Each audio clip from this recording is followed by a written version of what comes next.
성부와 성자와 성령의 이름으로 기도합니다. 아멘.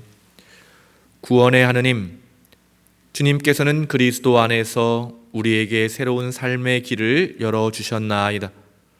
비오니 성령의 감화하심으로 우리에게 진실한 마음과 뜻을 주시어 주님을 예배하게 하소서. 성부와 성령과 함께 한 분 하나님이신 우리 주 예수 그리스도의 이름으로 기도하나이다. 아멘. 오늘 함께 읽을 성경 말씀은 말라기서 3장 19절에서 24절까지의 말씀입니다.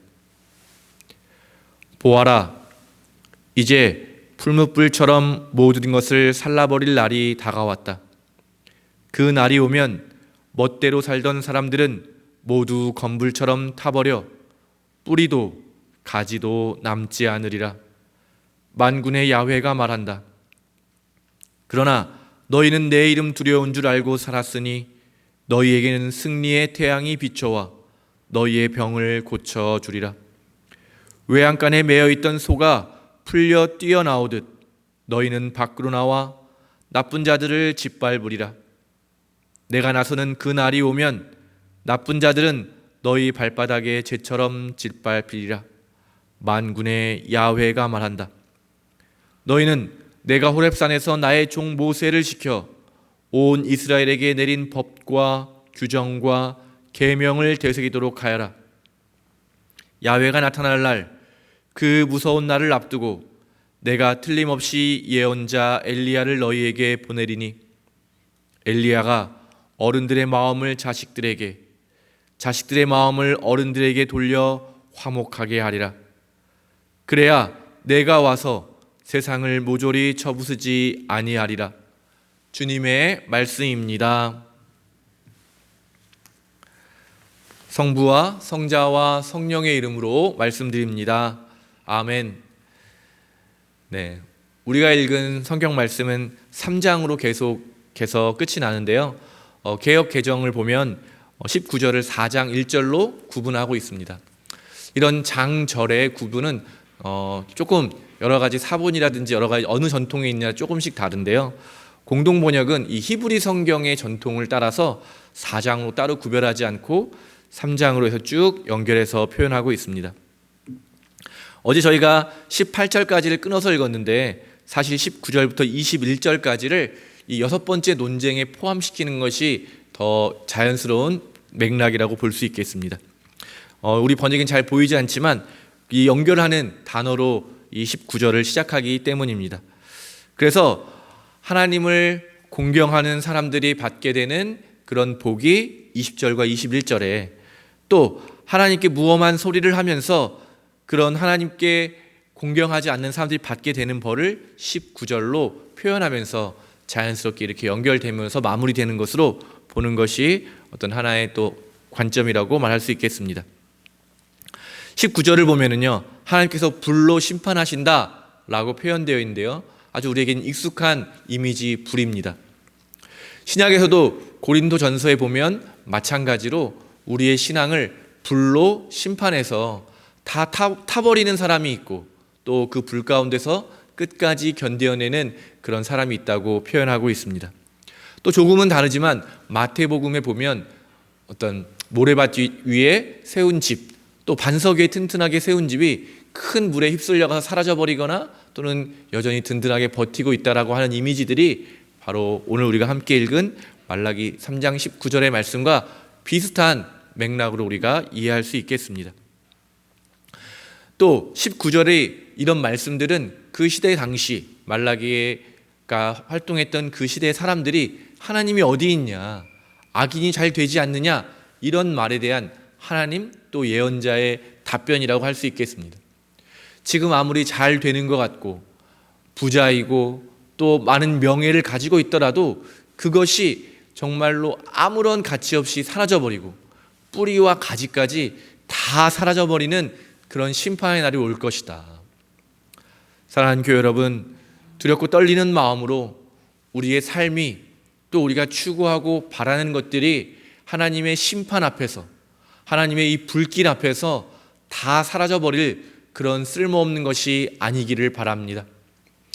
영원히 타지 않는 그런 영원한 가치를, 하나님을 가까이 하고 하나님의 말씀을 깨닫고 실천하는 그런 삶을 사는 저와 여러분이 되기를 바랍니다.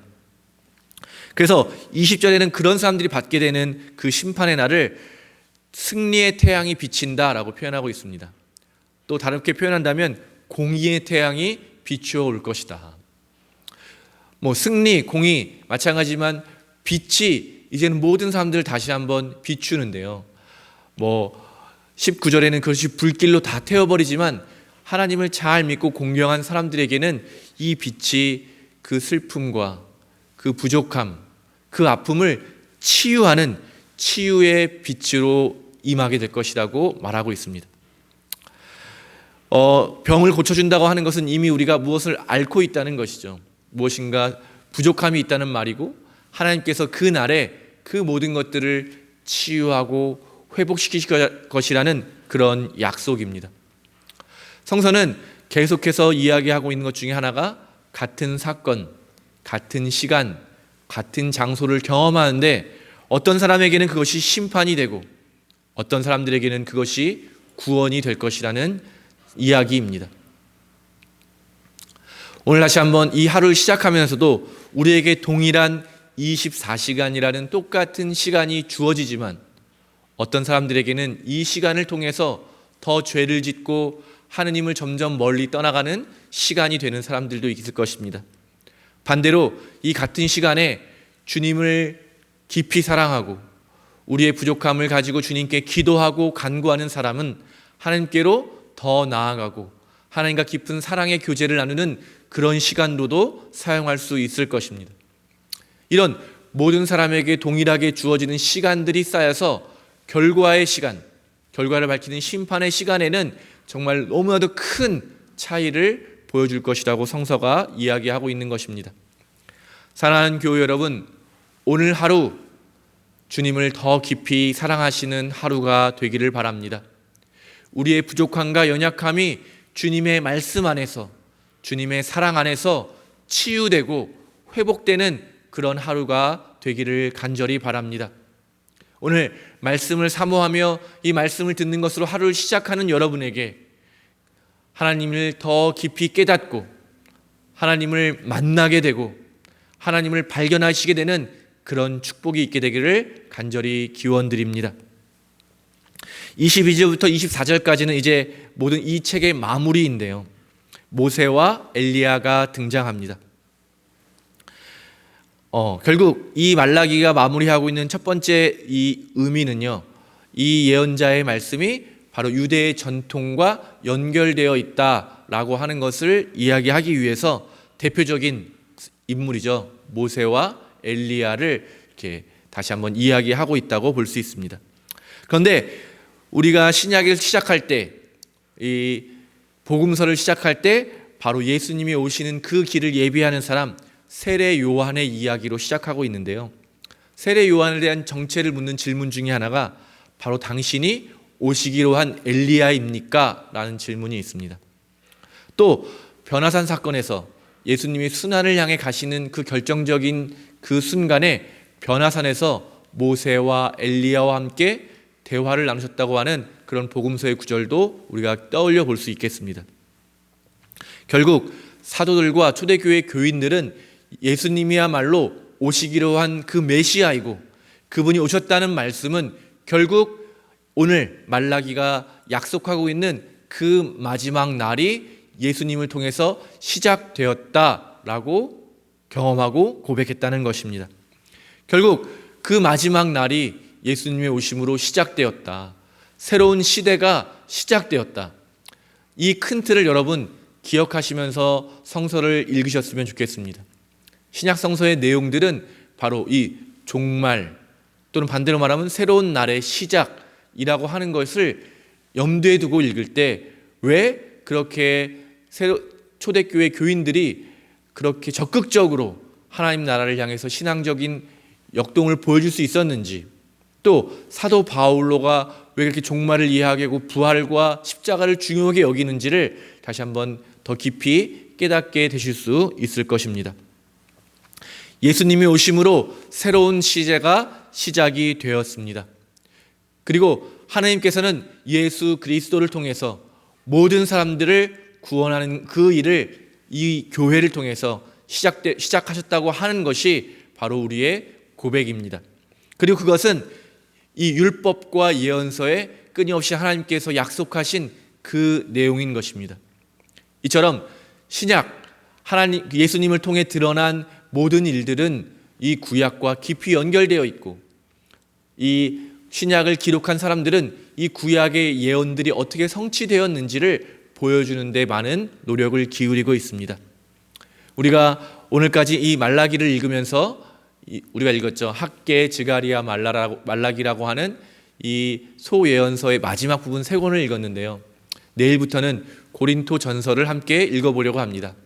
좀 중간에 많은 부분들을 좀 점프하게 되지만 말씀드렸던 것처럼 둘의 내용들이 또 어떻게 연결되는지를 좀 염두에 두시고 함께 고린토 전서를 읽게 된다면 부활의 이야기, 또 십자가의 이야기, 또 왜 사도 바울로가 그렇게 사랑을 강조하는지를 우리가 좀 더 다른 각도로 이해할 수 있게 되지 않을까 기대가 됩니다.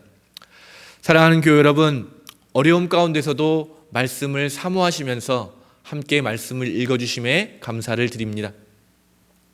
앞으로도 계속해서 함께 말씀을 읽고 묵상하고 깨닫게 되는 그 은혜가 저와 여러분에게 있게 되기를 바랍니다. 그래서 매일매일 하루를 주님의 말씀과 동행하면서 말씀으로 시작하고 감사로 마치는 그런 훈련들을 우리가 좀 계속해서 해나갈 수 있게 되기를 바랍니다. 여러 가지 제약과 어려움 가운데서도 함께 말씀을 읽어주신 교우님들에게, 또 오늘 하루를 주님께서 축복하여 주셔서 주님의 말씀을 깨닫는 지혜를 주시고 또 깨닫는 성령의 능력을 더하여 주셔서 오늘 하루를 복되고 귀하게 살아내시고 주님을 더욱 깊이 깨닫고 사랑하시는 그런 놀라운 축복이 여러분에 있게 되기를 간절히 기원합니다. 성부와 성자와 성령의 이름으로 말씀드렸습니다. 아멘. 이 시간 공경에 처한 사람들을 위하여 함께 기도합시다. 온 인류를 지으시고 지켜주시는 하느님, 모든 사람들을 위하여 겸손히 비오니 사람들에게 주님의 길을, 모든 민족에게 주님의 온전한 구원을 깨닫게 하소서. 또한 육체적으로, 정신적으로 곤경에 처한 이들에게 자비를 베푸시고 그들의 처지에 따라 위로하시고 도와주소서. 더불어 그들이 고통 가운데서 인내하게 하시고 모든 환난을 벗어나 행복을 누리게 하소서. 우리 주 예수 그리스도의 이름으로 기도하나이다. 아멘. 우리 주 예수 그리스도의 은총과 하느님의 사랑과 성령께서 이루어지는 친교가 우리와 항상 함께 하소서. 아멘.